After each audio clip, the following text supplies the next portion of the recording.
My name is Malik Brown. This is my presentation for legal and ethical principles in healthcare. First slide is my title slide. Next slide is my video presentation slide. It's the link to the YouTube.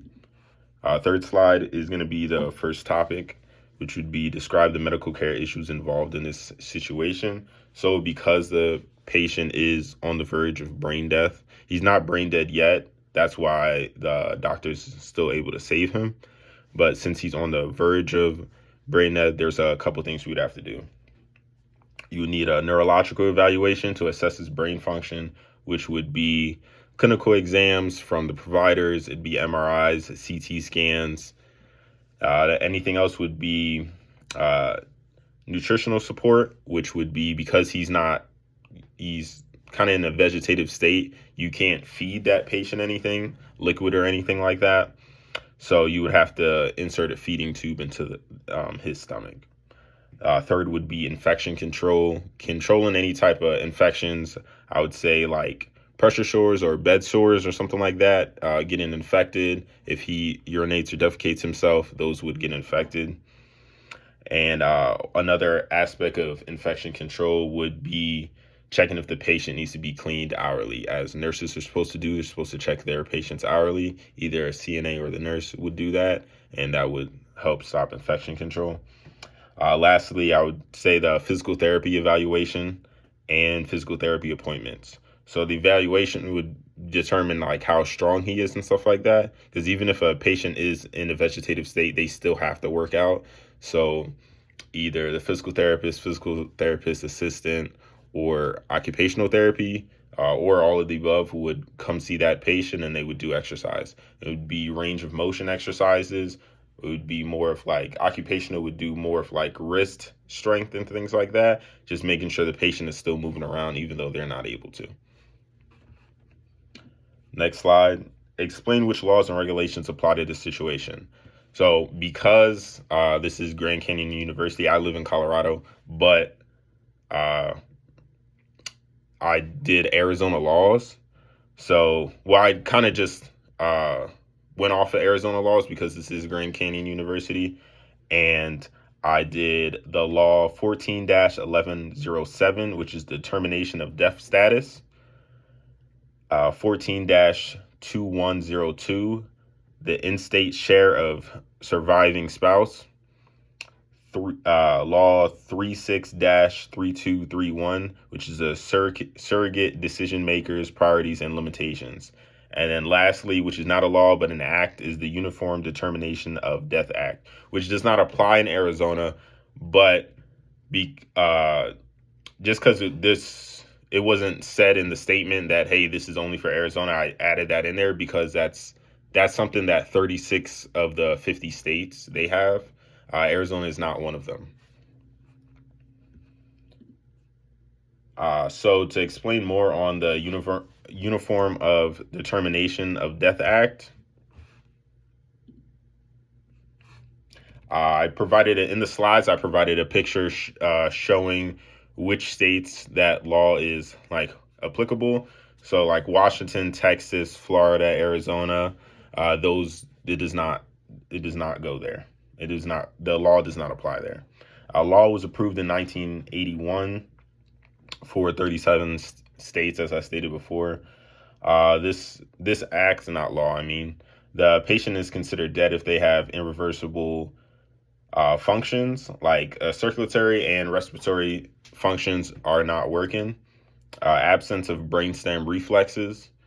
The medical consensus in the medical field is that the brain death is both permanent and irreversible, and no one has ever recovered from brain death.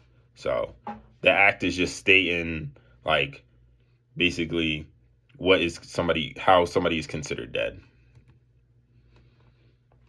To highlight one of the laws that I stated before for Arizona is 36-3231.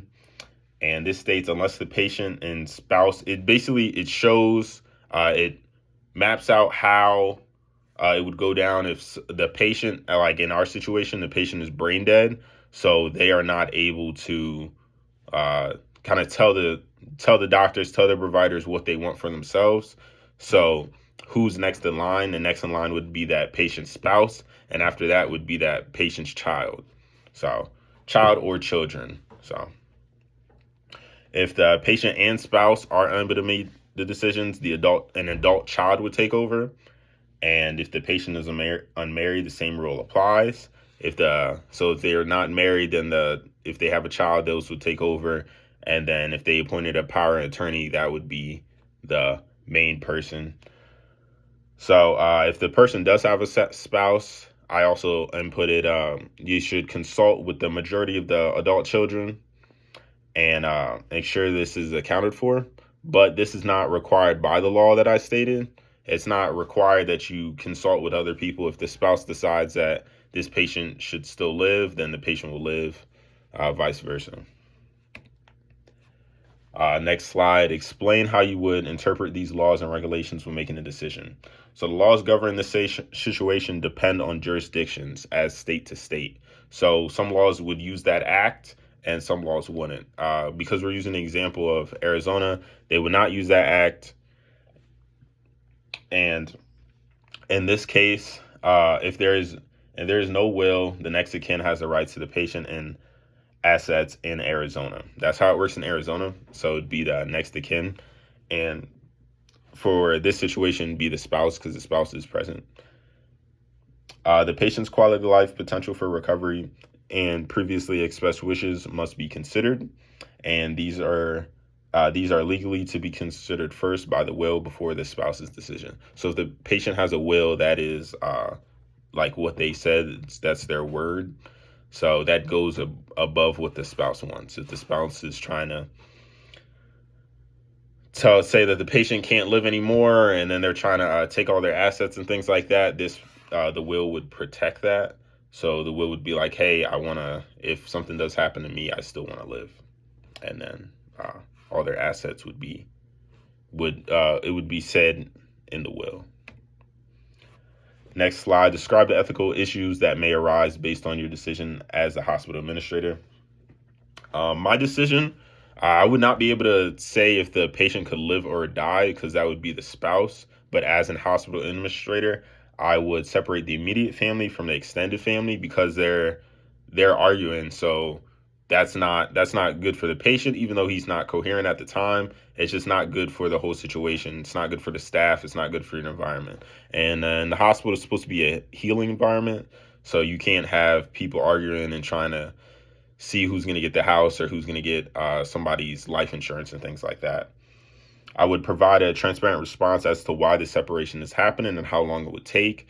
Separate both the immediate family, which would be the spouse and the children, from the extended family, which would be aunts, uncles, cousins, and things like that, just because everybody's arguing at the time, from what I've read.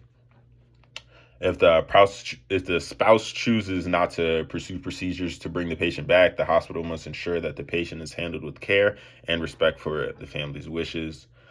This would also prevent any ethical problems, as long as the hospital is showing that they're caring and they have respect for the family and their wishes, either to keep the patient alive or to terminate the patient. Then there wouldn't be ethical issues. I would also provide grief and emotional counseling, which can be provided through the hospital. The hospital, I also added that the hospital has no say in an inheritance battle. They don't have a say. I'm just separating the families so it could just kind of conflict management.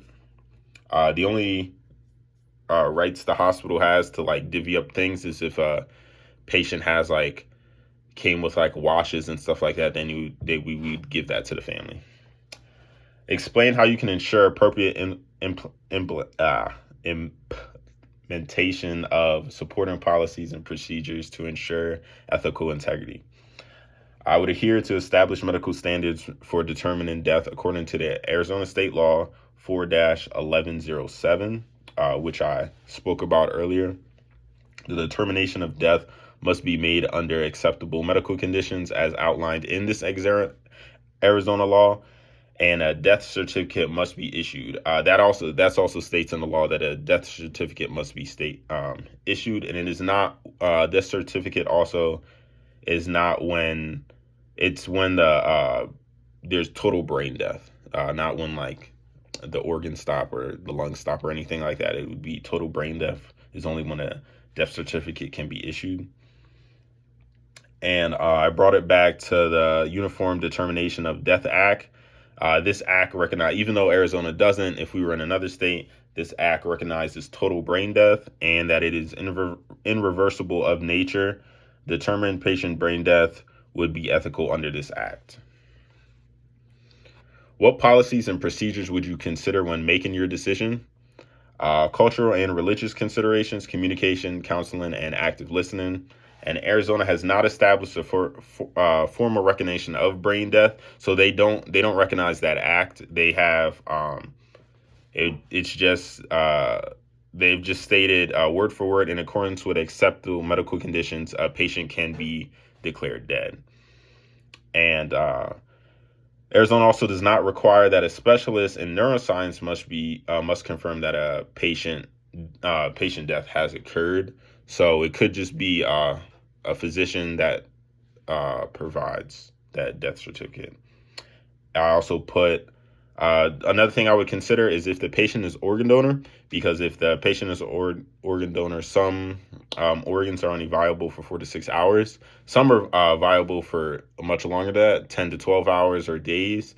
But something like, I believe like the heart is only viable for 4 to 6 hours. How would you ensure these procedures were followed correctly? To ensure that, the hospital staff must understand the clarity in the laws and policies of Arizona if we are in that state. Patient spouse have the final say in whether they provide life-saving interventions. The next of kin has the right to what actually happens with the patient. I provide thorough training on policies and assure quality. I would add a quality assurance system, and that would be patient reviews and staff ratings so I would know what's actually going on. What resources could you use to support your decision? Challenges include patient-family disagreements, navigating patient anatomy, and minimizing input or interference. And after that, I listed a reference that I was looking at, and this reference was titled "Challenges and Approaches to Involving Family Caregivers in Primary Care." So basically, it shows that from the research that they did and I reviewed, many healthcare employees have ethical and legal challenges with family participation. So this backs up why I would separate family members. I just believe it's the right choice to make. And it's from their clinical patient family research, it suggests that family members, it is the best way to achieve results would be splitting them apart. I would also use the Arizona laws listed as resources to help my decision. After that, I included my references, and that is it for my presentation.